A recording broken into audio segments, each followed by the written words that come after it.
মঙ্গলবার বিকেল ৩টে নাগাদ নাগরাকাটা ব্লকের চাম্পাগুড়ি গ্রাম পঞ্চায়েতের হিলা চা বাগানে চা পাতা তোলার কাজ করতে গিয়ে বজ্রাঘাতে গুরুতর আহত হলো ৫ জন মহিলা চা শ্রমিক। এ ঘটনায় ওই এলাকায় আতঙ্ক ছড়িয়ে পড়েছে। আহতদের সকলকেই উদ্ধার করে শুল্কাপাড়া গ্রামীণ হাসপাতালে নিয়ে যাওয়া হয়। সেখান থেকে তাদের আহতদের প্রাথমিক চিকিৎসার পর বিকেল ৪টা নাগাদ মাল সুপার স্পেশালিটি হাসপাতালে রেফার করা হয়। সেখানেই তাদের নিয়ে যাওয়া হয়েছে।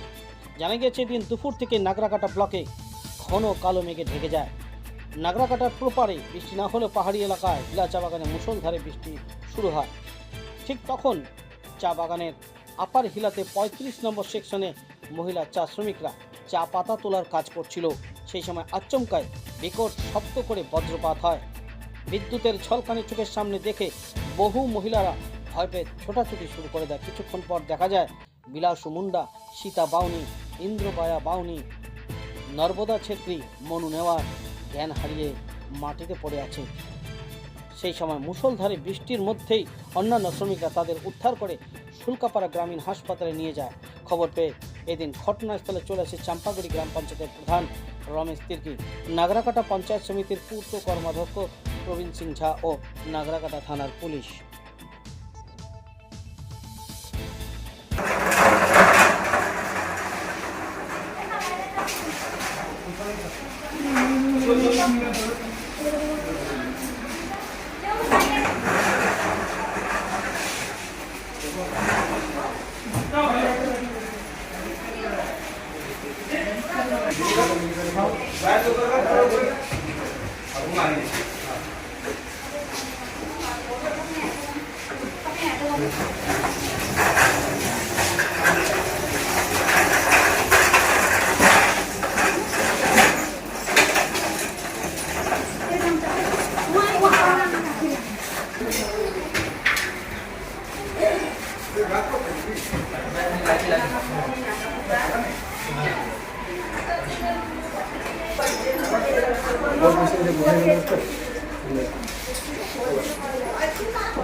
আপনার নাম ডেজিগনেশন?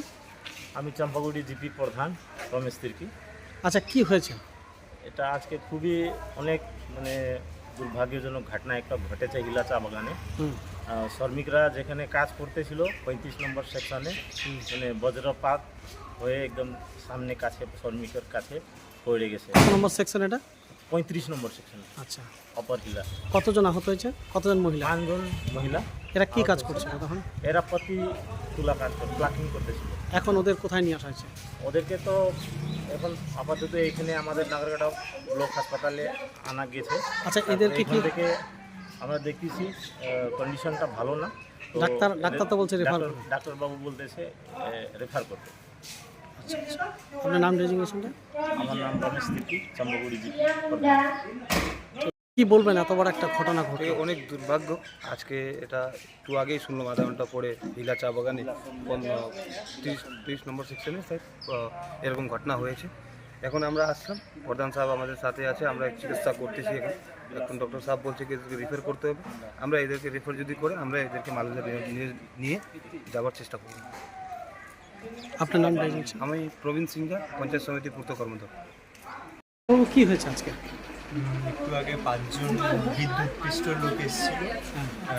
তাদের প্রত্যেকের অবস্থা সেরকম আশঙ্কাজনক না হলেও 4 জনের গায়ে পোড়া আছে এবং সবাইকে আমরা প্রাথমিক একটা ট্রিটমেন্ট দিয়ে মালবাজারে রেফার করছি। পরবর্তী কোনো ভেতরে কোনো সমস্যা হয়েছে কিনা বুঝে দেখাচ্ছি। আপনার নাম ডেজিগনেশন? নাম সচিন চৌধুরী।